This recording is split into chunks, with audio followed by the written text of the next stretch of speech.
What's up, guys? Welcome to the channel today. What an awesome first week of football. Today I'm going to be giving you my reactions for week one. We're going to go a buy, a sell, panic, don't worry, and a freak out. This is going to be my Monday thing throughout the year to give you a good array of what you missed on Sunday, some guys I'm targeting to purchase in Dynasty Redraft, sell, etc. If you haven't been to the channel yet and you enjoy what you're seeing, please hit subscribe, hit like, comment below on any questions you have for your team. I love helping you out, and thank you guys for tuning in. So first off, my two buys for the week. First off, it's going to be Brian Thomas, wide receiver on Jacksonville. Now coming in as a first round rookie, Thomas had some expectations, but rookies kind of start off slow. We saw that Marvin Harrison Jr. had a very off game. Malik Neighbors had an okay game.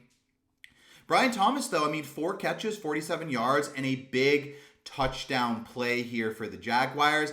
He slotted in as kind of that alpha role for Jacksonville, and I just loved what I saw. Not a monster game, but if he's doing this in week one, Jalen Ramsey on the Dolphins. The Dolphins aren't this terrible team. I think I have higher expectations now for Brian Thomas Jr.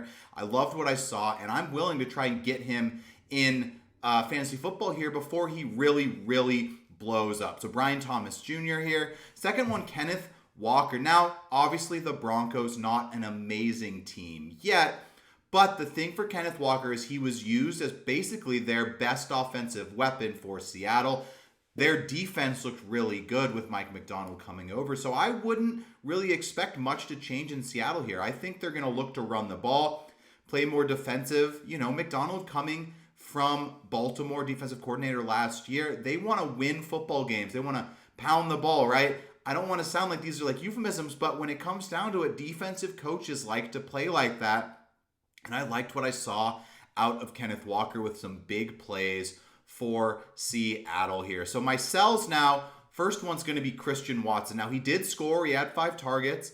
He only had 13 receiving yards. And really the big thing here is with Jordan Love going to be out for about a month or so, I just don't really want to trust any of these Packers wide receivers. I was already a little iffy on most of them besides Jaden Reed, who had an awesome game.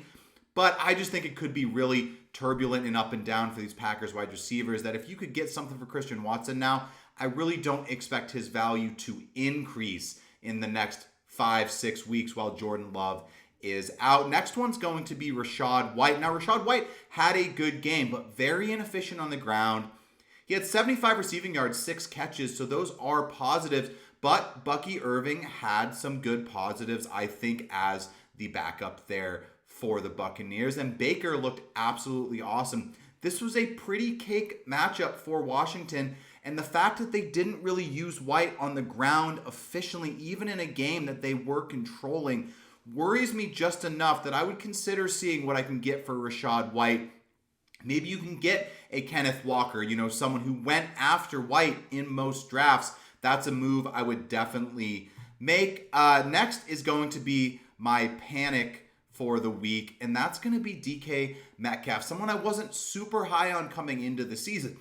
But one of the reasons for that was I thought the running game may emerge a little bit. So as Kenneth Walker maybe goes up in my ranks, DK just being one of the guys in that wide receiver core, Tyler Lockett outplayed him. JSN had an off game too, but when it comes down to it, I just think there's these 3 wide receivers. They're all pretty good NFL players, and I just don't know if there's going to be enough to go around. Whereas like in an offense like the Texans, let's say, I think all of those offensive weapons can get enough because they just have more passing yards and a better efficient passing offense to go around. So I'm definitely a little panicked here on DK Metcalf.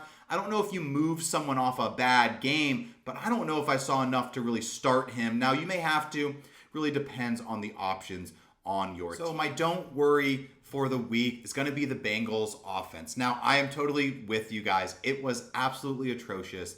They should not have performed like that. They should have beat the Patriots. I know it screwed us, a bunch of us in survival leagues, everything you want to go here.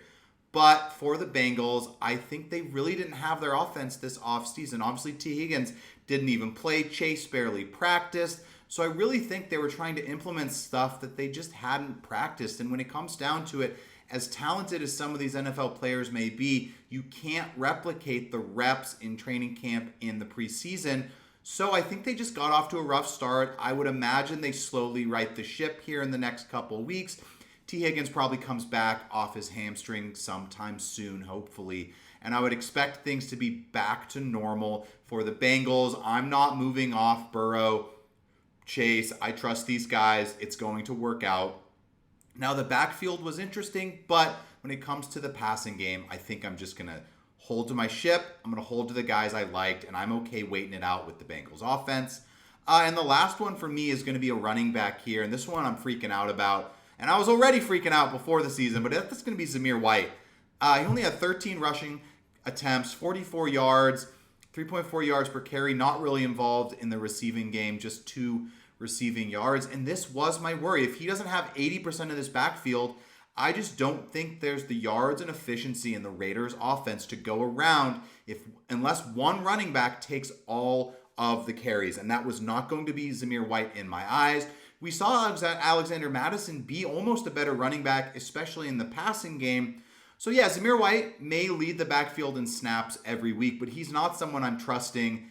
And I would not feel too great about him moving forward. I mean, if you have him, you should consider seeing what you get. I'm not a big sell low kind of guy. Maybe wait for him to score one of these weeks, then try to move off him. But yeah, those are my week 1 reactions. Just trying to give you guys some buys, sells, some guys I'm panicked about, some ones to not worry about, and one I'm freaking out about in Zamir White. But thank you guys for coming to the channel. If you have a second, please subscribe and hit like. Those really matter so much to me, and I really appreciate it. I love doing this so much. Thank you guys for tuning in, and we will catch you later this week with some more help for your fantasy teams. Thank you guys, and have a good one.